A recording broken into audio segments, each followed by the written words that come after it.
待ってました。天才、藤本つ樹先生の最新作、さよならエリ、ファイヤーパンチ、チェーンソーマン、ルックバックと、立て続けにヒット作を生み出してきたつ樹先生。さよならエリも、すでに、国内外で、絶賛の嵐となっており、名実ともに、現代の漫画界を代表する漫画家となったと言えるでしょう。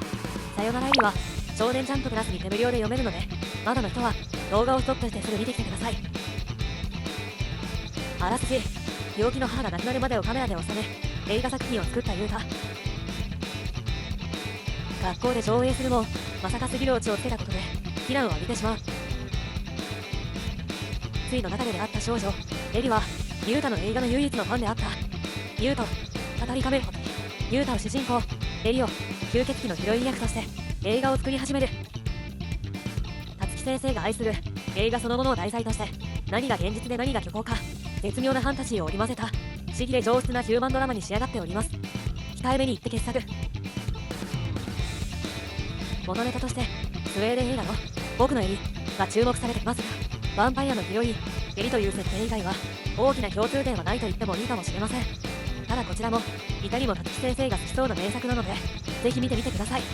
特に、中盤のプールのシーンが最高です。また、吸血鬼設定といえば、辰木先生の読み切り、四角という作品に登場する、ユゲルというキャラクターがいます。ユゲルは死ぬことができず、退屈な人生を送っている3500歳のおじいさん。さよならエリのエリは1200歳、僕エリのエリは200歳です。余談ですが、退屈じゃない時のユゲルさんは、マキマさん顔負けの爆笑をしてくれます。チェーンソーマンにゲスト出演してほしいキャラクターですね。本作が評価されている要素として、漫画の枠を超えた表現があります。カメラ越しのフィクション場面と、現実の場面、すべてが4コマと2コマ、1コマもしくは見開きの4パターンで構成されています。コマサイズも全て均等になっていることで、カメラで撮ったフィルムのように動きを再現しています。よく辰木作品は映画のようだと言われますが、本作ではさらに進化していて、ある意味で映画よりも映画らしい漫画にしかできない映画表現と言えるでしょう。また、この表現は現実と虚構、ファンタジーの垣根を意図的かつ絶妙に分かりづらくしており、それがまた面白い。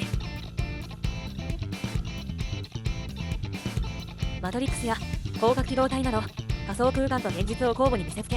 錯覚させる手法は最近ではよくありますが、フィクションとノンフィクションというクリエイターらしい対比が面白いです。これは作者と読者というメタ的な構想にも及んでいて、本当によくできていますよね。ルックバック同様に読者への影響だけでなく、